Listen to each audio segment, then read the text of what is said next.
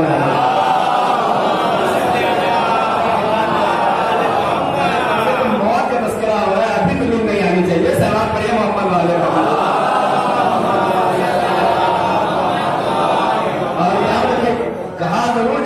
موت کے بعد صرف آرام ہی آرام سو نہیں سونا ہے، ایسا نہیں ہے، زندگی میں آپ سو سکتے ہیں، موت کے بعد نیند نہیں آتی ہے، کیونکہ موت کے بعد مرحلہ عذاب و ثواب کا شروع ہوتا ہے، یا تو وہ نعمتوں سے استفادہ کرتا رہتا ہے یا اس کے اوپر عذاب الہی ہوتا رہتا ہے۔ ثواب پڑھیے محمد والے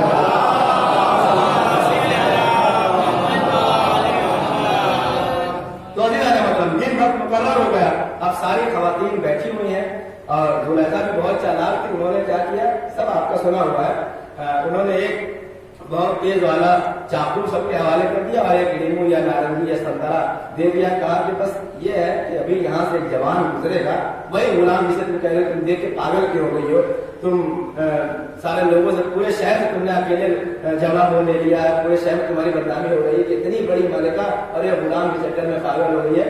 تو انہوں نے کہا کہ صرف تمہارا اتنا کام ہے کہ جب وہاں سے یہ غلام گزرے تو تمہیں کیا کرنا ہے، اس لیمو کو، اس سنترے کو کاٹنا ہے۔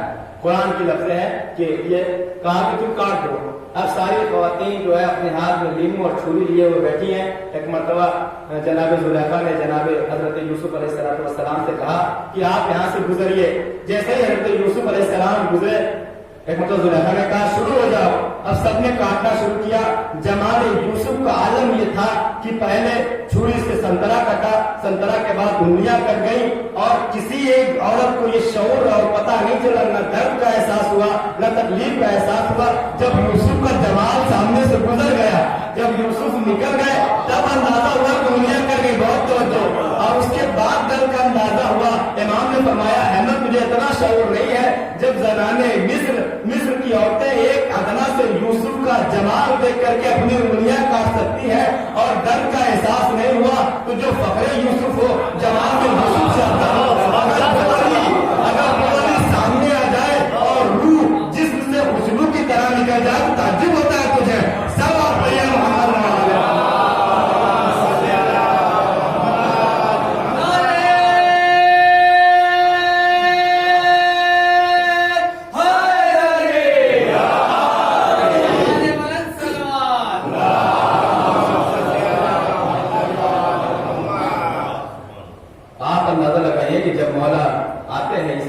یقین ہے اور اعتماد ہے، اور ہم سے زیادہ کون خوش نصیب ہے کہ ہم مرتے ہیں۔ ہمیں تمنا کرنی چاہیے، موت سے آپ کو ڈرنے کی ضرورت نہیں ہے، ٹھیک ہے، بس یہ کہ آپ عمل اپنا صحیح رکھیں، جو چیز پروردگار عالم نے اسلام میں بتائی ہے اس کے اوپر عمل کرتے ہیں۔ اس کے علاوہ ہماری یہ خوش نصیبی ہے، ہر انسان جس سے محبت کرتا ہے، چاہے جس صنف سے محبت کرے، محبت کا تقاضا یہ ہے کہ وہ ایک دیدار کو جھلکتا ہے، ایک دیدار کو تڑپتا ہے کہ ایک دیدار ہو جائے، ایک بار زیارت ہو جائے۔ اور یہ مسلمات میں سے یقینی وعدہ ہے کہ جیسے ہی انسان مرتا نہیں ہے، مومنین مرتے نہیں، اس سے پہلے علی ابن ابی طالب سامنے آ جاتے ہیں، منافقین کے بھی سامنے آتے ہیں، مومن کے بھی سامنے آتے ہیں۔ مومن میں تو آپ نے سن لیا کہ کس طریقے سے روح نکلتی ہے، علی کے جمال کو دیکھتے چلے جاتے ہیں، وجہ اللہ کی زیارت کرتے چلے جاتے ہیں، بہت توجہ، وجہ اللہ کی زیارت کرتے چلے جاتے ہیں، جسم سے روح نکل جاتی ہے، اندازہ نہیں ہوتا۔ لیکن منافقین کا عالم کیا ہوتا ہے، انہیں امام جعفر صادق علیہ السلام فرمایا کہ جہاں مومن کی روح اتنی آسانی سے نکلتی ہے، وہی منافق کا حال یہ ہوتا ہے جس طریقے سے ایک سوتی کپڑا، ایک ریشم کا کپڑا بیل کے درخت کے اوپر یا ببول کے درخت کے اوپر، ببول کے درخت کے اوپر ڈال دیں اور اس کے اوپر کھینچ لیں، تو جو عالم اس درخت، اس لباس کا، اس چادر کا ہوگا، کبھی آپ نہیں اندازے تو جا کے آپ بھی تجربہ کر لیجیے گا۔ عالم یہ ہوتا ہے کہ وہ لباس تار تار ہو جاتا ہے، ایک ایک ریشہ الگ ہو جاتا ہے۔ امام فرماتے ہیں کہ جب منافقین اور میرے دشمن کے مرنے کا وقت آتا ہے اور میں سامنے آتا ہوں تو اس کا حالت اور اس کی عالم یہی ہوتا ہے کہ اس طریقے سے بیل کے اوپر پڑے ہوا کپڑا بالکل